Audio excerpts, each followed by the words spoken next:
Chairs No Waiting, episode number 787, Mayberry Goes Hollywood. Two Chairs No Waiting is brought to you each week by the folks over at weaversdepartmentstore.com. Drop by over at Weavers. There's some new stuff coming in over there. They got some Mayberry orange and blue t-shirt and cap combos. They also have them in different colors, so go and check that out. They got a pink shirt. They got a stone blue shirt. Looks kind of gray to me. Anyway, they got different combos of those hats and shirts that go together, so you know they're color coordinated. Go check it out. While you're there, you might want to check out some beaded bracelets that they have that are orange, blue, and gold that you can wear. A bracelet, a little stretchy bracelet, and check out the Pow Pow Pow and an axe. Shazam, the Mayberry Axe pizza cutters. Go and check those out over at weaversdepartmentstore.com. Two Chairs No Waiting is also brought to you by donations from listeners like you. The executive producer of episode number 787 is my wife, Jan Newsom. Thank you, Jan, and thanks for helping make this podcast, allowing this podcast to happen. Hello, everybody. I'm Alan Newsom, the host of Two Chairs No Waiting, and always it is fun to be here in Mayberry and spend time just talking about the Andy Griffith Show and all kinds of Mayberry stuff. We've been going through episodes of the Andy Griffith Show. I can't believe we're 787 episodes in, and I have never done every episode of the Andy Griffith Show and just kind of talked about them. Unbelievable to me that hasn't happened. But that's what we have been trying to go through in the last several weeks, I guess. And so tonight is no exception. So we'll go through a little bit about Mayberry Goes Hollywood. Then we'll do some trivia. We got some report, at least from about an event that's going to be coming up pretty soon. I hope you're going to enjoy it. So let's get into it. Let's get a little background music. I want to play something. Let's see how this is. Oh, there we go. It's the VW Boys, Reuben Train. We'll play that kind of in the background for Mayberry Goes Hollywood. All right, guys. In this episode, just as a summary of it, I'll give you some information. It is Mayberry Goes Hollywood was the 13th episode of the Andy Griffith Show that filmed and aired. So they matched 13th episodes. This is 13. So if you are superstitious, just reach your right hand over and grab your left earlobe and repeat after me. Winkum, blinkum, nodimus rex. Protect us all from the man with the hex. All right, so that you should be protected with us talking about the 13th episode of the Andy Griffith Show. Now, if you don't remember, this particular one is a Hollywood producer visits Mayberry and is taken in with the charm of the town itself and decides to use Mayberry as the setting for a new film that he was working on. The town members, basically everybody in town, they become, screen struck, I guess was the way you'd say it. They're not starstruck. They're struck with the fact that we're going to be on the big screen. And so they busily begin going around and giving Mayberry a facelift, changing everything that the producer liked and the stuff he really didn't particularly like. And just before the citizens are about to cut down the old landmark oak tree, the producer stops them and tells them, "Hey, whoa, you're making Mayberry into something I could have just done back in Hollywood." He wants the townspeople's simple, honest, down-to-earth ways. That's what he's really looking for. So that's kind of a short synopsis of it. So let's go into a little bit more detail. So when a Hollywood producer that we talked about already, he wants to film there in Mayberry. And the movie, he wants his latest movie project to be filmed there in Mayberry. So the town council, they get suspicious real quick because Mr. Harmon, the film producer, why is he wanting to film here in Mayberry? So they start worrying about it. And at some point, they decide that maybe he's wanting to make fun of the town of Mayberry. Maybe he's wanting to make fun of the people that live here. So they're not quite sure whether they should let him do it. Floyd doesn't like the idea, and neither does Wilbur over at the the funeral home. They don't like it. And eventually they say, I can't remember which one of them says it, but one of them says, what if they want to make fun of our fat little mayor? I believe it was Orville over at the funeral home. Did I say Wilbur? Wilbur Wright, Orville Wright. It's one of the, anyway, so the mayor says, what, are you going to let him make fun of our fat little mayor? Yeah, no, so anyway, great story, a great beginning. We have a lot of fun there in the office, and basically they ended up agreeing to let Andy go and, I don't know, show Mr. Harmon around the town of Mayberry and just get a feel for it. See if he's really planning to make fun of it. So they do that. In the meantime, before this even happens, Andy and Barney are cleaning up a jail cell there in the courthouse. Not Otis's, the other one. And Barney ends up closing the door and locking them in there. As we all know, Barney, he always does stuff like this, doesn't he? I mean, it's unbelievable that Barney is always doing that kind of stuff in the jail cell. So anyway, so he does that, and it ends up Mr. Harmon is the one who lets them out of the jail as well. So anyway, it all works out in the end, but the fun part is them both being locked in the jail cell. So you guys remember all this, right? I'd forgotten some of it as I was going through and looking at the episode and watching it again. So basically, Andy ends up taking Mr. Harmon on a tour of the town of Mayberry and just meeting the people who live there and seeing them as they walk through town, walk through the more rural area of town. Actually, is where they're kind of really walking. And we get to see Mr. Harmon. He does the thing with his hands, where he holds them out in front of him and frames the picture. And everybody's wanting to look through the things. Andy even asked him, what are you doing that for? He said, so I can see what the camera would see. So you remember all that. And of course, there's the great scene of Mr. Harmon looking, and then the two old guys that have been sitting around whittling and things like that, they come up behind them, and then Andy starts holding his hands up, but Opie wants to look through Andy's hands, so they all start looking at what they can do. Eventually, Andy believes it's probably okay, that everything will be fine, and the Mayberry Gazette even goes so far as to print Hollywood comes to Mayberry as their main headline, local citizens to be in the movie. So the town of Mayberry is extremely excited about having all these folks coming into town and being part of the show. So the fever strikes, and even the two loafers that I just mentioned who are wearing, no, they weren't wearing anything bad. They were wearing their overalls and shirts and stuff. They were good.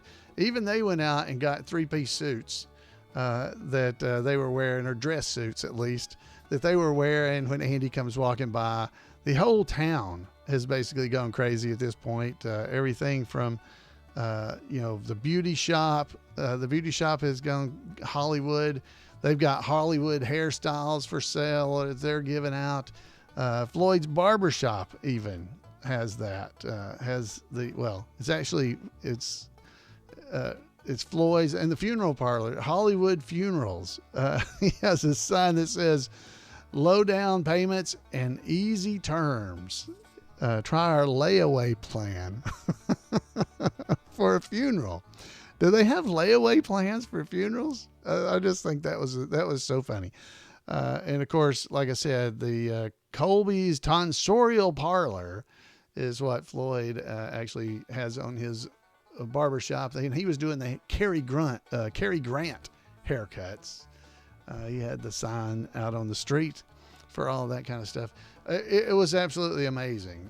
Folks were getting, like I said, Cary Grant haircuts, Hollywood funerals.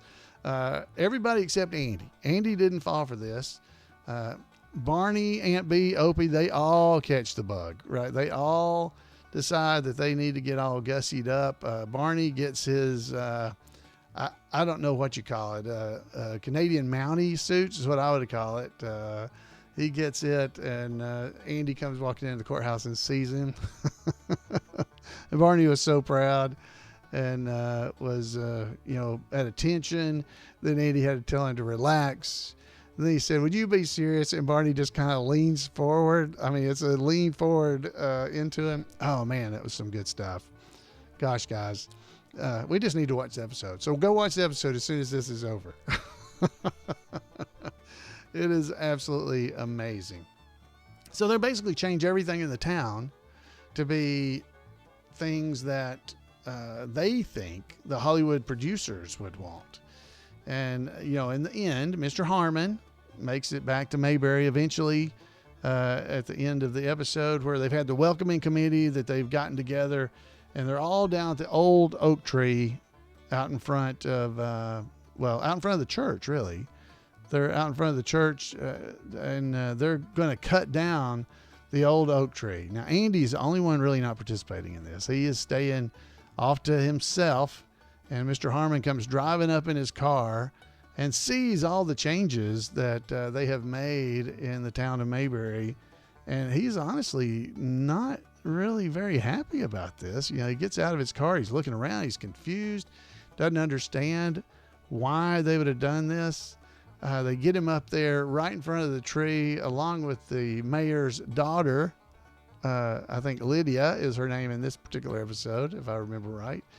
And gets her, and she's going to sing to him after they hand him all the pies, and she begins to sing, and it's really just not too great. If you'll remember, if you've seen the Mayberry Man movie, they kind of recreate this scene with Lydia singing to Chris Stone. So this is definitely another nod that happened during the Mayberry Man movie. Great fun there. And so she finishes. Basically, at that point, the Mr. Harmon jumps in, exasperated, and he says, No. He wanted the town the way it was. He didn't want all this Hollywood and show business type stuff to be going on. And so he starts stopping them from cutting down the old oak tree. And because Mr. Harmon basically scolds the town, stopping them from, before they can cut down the tree or just destroy the town's heritage, he stops them. And he gives them a great speech, and a bit embarrassed. Basically the townspeople and the mayor all come to their senses, and basically Mayberry returns to normal. And, if you'll remember, there's a great scene where Andy's been standing over there, as I said, by himself, and the mayor comes by, and the mayor says, "We tried to tell him, didn't we, Andy?" "We sure did, Mayor." He goes on. Great episode. If you haven't seen it, it's the 13th episode of the Andy Griffith Show. I did not tell you who wrote it and stuff. Let me go back to that. It was originally aired on January the 2nd, 1961. It was written by Benedict Freeman and John Fenton Murray. That's who the writers were. And it was directed by Bob Sweeney. So definitely a very good episode. Fun to watch. The characters are fun in there. All right. So we got some odd facts known by few. Odd facts known by few.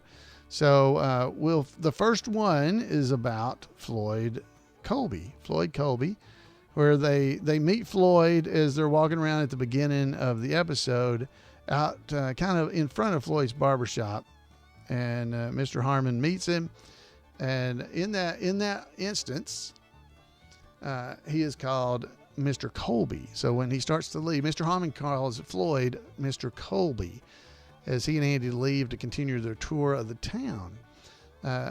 So this is confirmed later by the name Colby's Tonsorial Parlor being written on the big sign that they put in the window of the barbershop.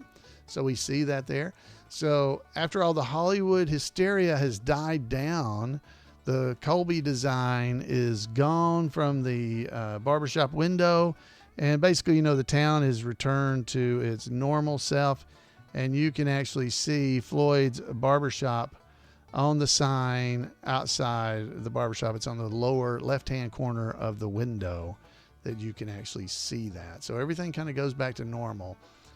So again, his name was Colby. Now, we have a whole backstory for this because Walter Baldwin had played Floyd in Stranger in Town. And our backstory, I think I may have told you, is that his name was Floyd Colby. And it was Floyd's plural barbershop until he retired. And then Floyd Lawson added the apostrophe and made it Floyd's barbershop. That's our backstory, and that's what we're sticking with. So there you go. There's your way to reason that out. So there were two Floyds. Floyd Colby hired Floyd Lawson because he thought it was a great idea to have two Floyds. No waiting. This is Alan's story, and I'm sticking with it. All right, so next up, we found out in this episode as well that Floyd learned to cut hair on cats. He used to catch them out in the alley out back. That whole story was told to Mr. Harmon while he was standing out there. Basically, Andy was telling that whole story about Floyd, but we learned that. The landmark tree that we see, the old oak tree that was saved from being cut down, was never seen again on any episode of the Andy Griffith Show. It was probably just trucked in there for this one episode I hate to say it like this, for the bit, for the show. It wasn't real. But it was never seen again. Mayor Pike's daughter in this episode was Juanita. I don't remember which name I called her. She's got multiple names. Well, there's a whole story about that too. We'll hit that in just a second as well. But Juanita Pike is the one who's singing to Mr. Harmon. She sings "Flow Sweetly, Sweet Afton" at the welcoming ceremony of the visitors. And just for you to be aware of, I did an episode of the podcast back in September of 2019, and it was called the Pike Twins. So it'll be a fun one for you to go back and listen to if you hadn't, because you may know that Mayor Pike had a daughter, but did you realize he had twins? They were twins. That's right. In recent research back at that time, I realized that it was possible that Mayberry's own Mayor Pike, that he had twin girls. Plus, he has a third daughter that I don't believe we met during an episode that he talks about. So looking into that, doing some research, go and check that out, because he had we're calling them the Pike Twins. At least that's what I'm doing. And talking about that, go and check out that episode if you'd like to hear about it. It's episode number 548, the Pike Twins. I also talk about the tree. If you remember in this episode, they talked about the tree having twig girdlers. Twig girdlers. They were going to cut it down because it was infested with twig girdlers. I didn't know what those were, and I talk about that in episode number 548 as well. Turns out it's a bug that girdles the twigs. I'd go and listen to it or watch it if you'd like to for more information, but that's a little bit more trivia for you. All right, let's see. Moving on from there, let's see. We had, there's an actor, Dan Fraser. Dan Fraser, who, let's see, he was, I'm trying to make sure I know which character he played. Dan Fraser. I don't even see. Evidently, he's on this episode. Oh, here he is. He's Mr. Harmon. So Mr. Harmon actually played a character named Captain Frank McNeil in 69 episodes of the old Telly Savalas TV show Kojak. I mean, not Kolchak. That's a whole different show. Kojak. So he was in that episode. So he played Captain Frank McNeil in those episodes. All right. So also a little bit of trivia for you is Howard McNear, Floyd himself. He appeared in 2 Elvis movies. You can go find out what they are. I know Blue Hawaii is one of them. I can't think of the other one. Our chat room may chime in and tell me at some point. but I do not recall. Let's see. Jackie, well, we can go back to here. So Josie Lloyd, who was Juanita Pike, she is the daughter of well-known character actor Norman Lloyd, who played in the 80s television show. He played Dr. Daniel Aushlander in St. Elsewhere, among many things he's done. He's also a favorite of Alfred Hitchcock, appearing in several of Hitchcock's films and serving as associate producer and an occasional director for Alfred Hitchcock Presents. So there's a little tie-in for you. A little bit of a trivia. All right, so let's see. While cleaning out the jail cell, there's little notes for you more about the show. While cleaning out the inside of the jail cell, which is the one that basically Barney locks himself up into. You remember that? Okay. Barney describes in great detail someone from Mayberry named Gordon Belfield who went to Hollywood. And while he was there, he took one of those guided tours past the stars' homes and got off the bus, and a woman that was sitting next to them on the bus picked up Gary Cooper's newspaper and got told by Gary Cooper's maid to get off the grass. So the reason I mentioned that happened in this episode. This is the exact same event that occurs in season 6 episode, The Taylors in Hollywood. The only real difference in that one is in season 6 episode, it was Andy, Opie, and Aunt Bee who picked up the newspaper belonging to Cedars or Romero, and they were told to get off the grass. So you know what? That probably happened to one of the writers, because they wrote that into 2 different episodes. So it was either the writers, the director, or who knows, maybe it happened to Andy or Don or somebody. I don't know. So anyway, that's a little trivia, little tidbit for you.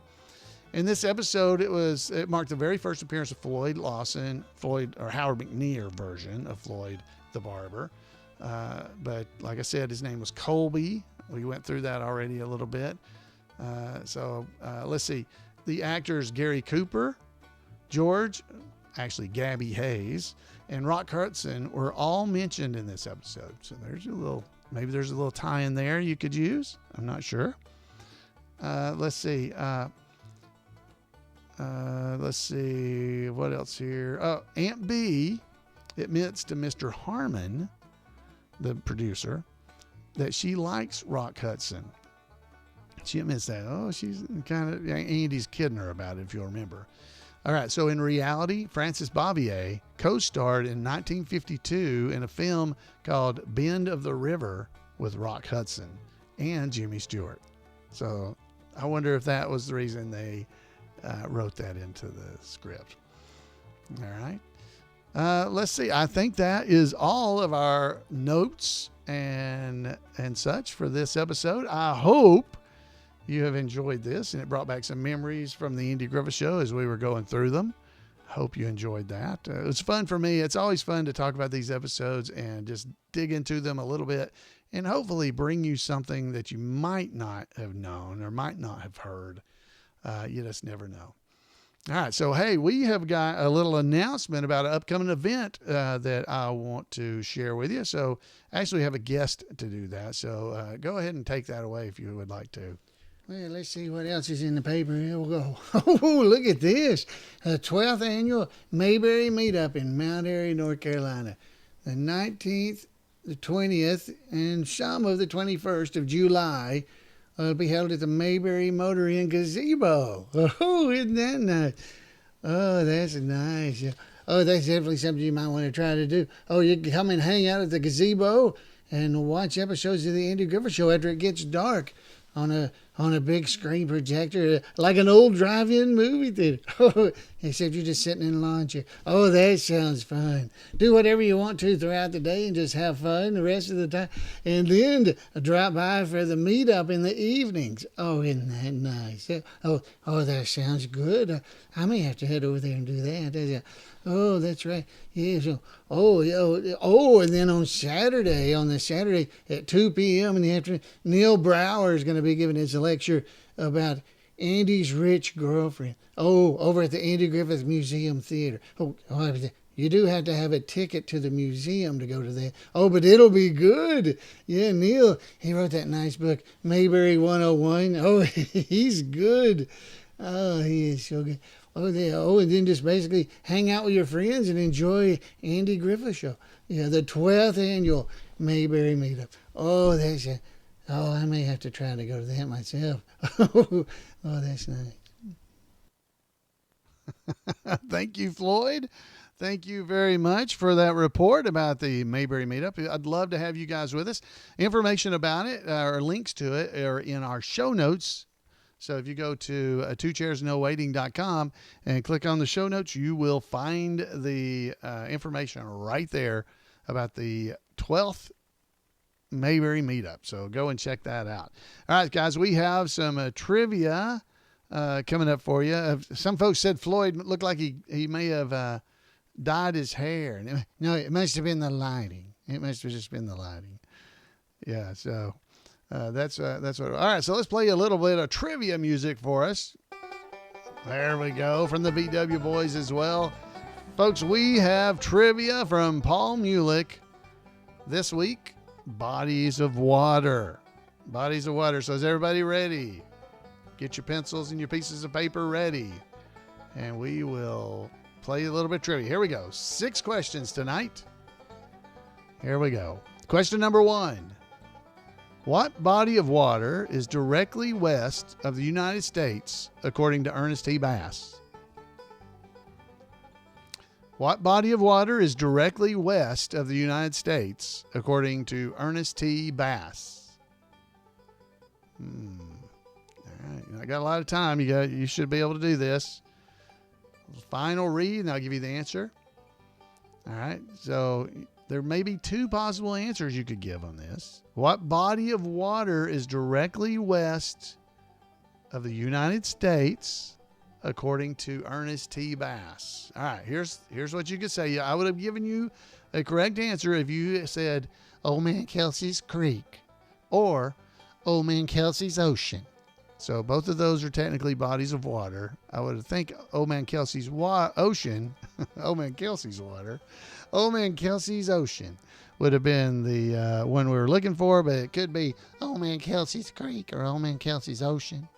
It could have been Atlantic Ocean, Pacific Ocean. No, Pacific. Yeah, it was been Pacific. But he said Old Man Kelsey's Creek or Old Man Kelsey's Ocean. All right, so that was from The Education of Ernest T. Bass, that episode. All right, that was a fun one. All right, question number 2. Let's see, our folks in our chat room, did they get that? Old Man Kelsey's Creek, Old Man Kelsey's Ocean. Yep, they got it. All right, here we go. Question number 2. According to Goober, where is the best fishing in Mayberry County? Oh, this is going to be a little hard. I don't think I would have known this. According to Goober, where is the best fishing in Mayberry County? I'm giving you some chance to think. Okay, I'll give you a hint. It was from the episode A Stranger in Town. It's from that, if that helps you. Okay. All right, here I'm going to read it last time. Old Man Kelsey's Ocean is not correct. All right, so let's see. According to Goober, where is the best fishing in Mayberry County? The answer is, according to Goober, from it's a singer, not a stranger, a singer in town. Does that help you? Does that help better? A singer in town. So that was when Keevee Hazelton came to town. Does that help you?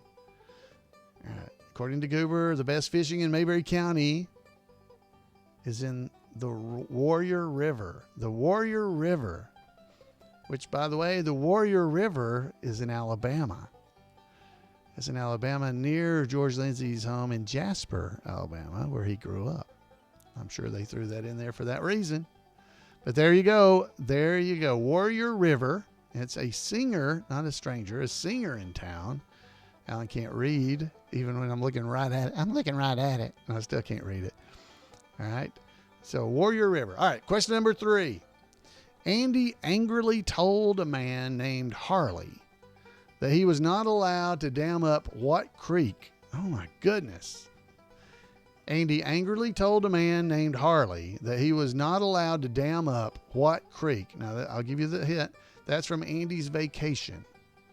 It's from Andy's vacation where he went, on vacation, and I think is that with Gomer and Goober? Is that when that is? Or Gomer and Barney were supposed to be watching Town? I think it is. Folks in the chat room are getting this one right. I had no idea. Okay, so here we go. Here's your answer. Andy angrily told a man named Harley that he was not allowed to dam up what creek? It was Snakeskin Creek. And yes, folks in the chat room, congratulations. Folks, if you'd like to join our folks over in the chat rooms and just have fun on Monday nights when we record this show live, you can go to live.2chairsnowaiting.com and join us Monday nights at 8 p.m. Eastern Time. And you can be in the chat room when we're doing this live. All right, number 3. Andy angrily... Oh, no, that was already number 3. I bet you'd get it right this time. Number 4. This one's worth 2 points. 2 points. Okay, it's worth 2 points. What kind of fish is the legendary Old Sam? And where does he live? Okay. What kind of fish is Old Sam? And where does he live?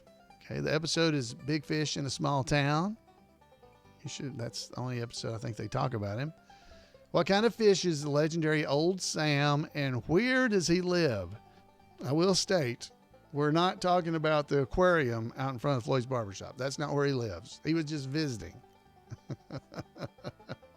So that's not the right answer. So that helps you. What kind of fish is Old Sam, and where does he live? Okay, here comes the answer. The answer is, there's 2 parts to this. What kind of fish is Old Sam? He's a silver carp. And where does he live? He lives in Tucker's Lake. Tucker's Lake is where he lives. So he's a silver carp who lives in Tucker's Lake. If you got those, that's 2 points. So there'll be 7 points possible today. All right, number 5. Number 5. Andy tries to get rid of Uncle Ollie by sending him to what fishing spot? Oh my goodness. I don't think I would have known the first one. So far, I've known one answer. Well, no, I knew he was a silver carp. I don't think I'd have got Tucker's Lake, though. All right. Andy tries to get rid of Uncle Ollie by sending him to what fishing spot? Chat room is chiming right in with the answer. All right. So Andy tries to get rid of Uncle Ollie by sending him to Harry's Pond. Harry's Pond is where he sends him. And yes, good job, folks in the chat room. We're getting it right. Did you? I wouldn't have got it. I admit. And that's from the episode Family Visit. Family Visit. And our final question, number 6. What bully once tried to steal young Andy Taylor's secret fishing spot? What bully once tried to steal young Andy Taylor's fishing spot? Oh, we should know this one. We should know this one. Can you get it right? All right. Think about it. Now, I'll give you a hint. Opie's the bully. Opie and the Bullies, where this is from. I'm sure you remember that, and you can't remember his name. What bully once tried to steal young Andy Taylor's secret fishing spot? The answer, and the chat room is getting this correct. The answer is Hody Snitch. Hody Snitch from the episode Opie and the Bully. Opie and the Bully. How did you do, guys? How did you do? Did you get them right? Did you do pretty well? So there's 6 questions. One question was worth 2 points. So you should, what's that? 6, 7. That's 7. Wow, my math. I'm really good. My math is so good. That is so good how good I am. All right, so you should have been able to get 7 points. How did you do? Did you get 2, 3, 4, 5? Did you get 7? That's awesome if you did. Folks in our chat room look like they're getting about 3 or 4. At least that's what they're admitting to. So that's probably, I think I could have gotten Hody Snitch, Old Man Kelsey's Creek, and Old Man Kelsey's Ocean, but that only was worth 1 point. I don't think I would have. I would have got silver carp, so that was another point. Yeah, 3. I think I would have got a 3, maybe. So yeah, I'm seeing 4. Some folks are getting. Some folks are behind. So again, if you'd like to join us on Monday nights when we're recording this show live, you can go to live.2chairsnowaiting.com and join us at 8 p.m. Eastern Time most every Monday night. And if you go to live.2chairsnowaiting.com, there's a calendar there that will show you if something changes. Folks, I hope you have had a good time tonight. I hope you enjoyed what we were doing. Hope you enjoyed thinking about that episode. I hope you enjoyed our trivia. I hope you'll think about joining us in Mount Airy, North Carolina in July for the Mayberry Meetup that Floyd is telling you about. The information about that is found in the show notes for the last several weeks. There's a link there that'll give you information about how to sign up and everything. Folks, I'd love to hear from you. If you give me a call at 888-684-8415 or email me at floyd@imayberry.com. I would love to hear from you. We are planning to do episodes the rest of this month. So even the holiday week, we'll still be here as far as I know. So folks, we will see you right here in Mayberry next time on Two Chairs. Good night, everybody.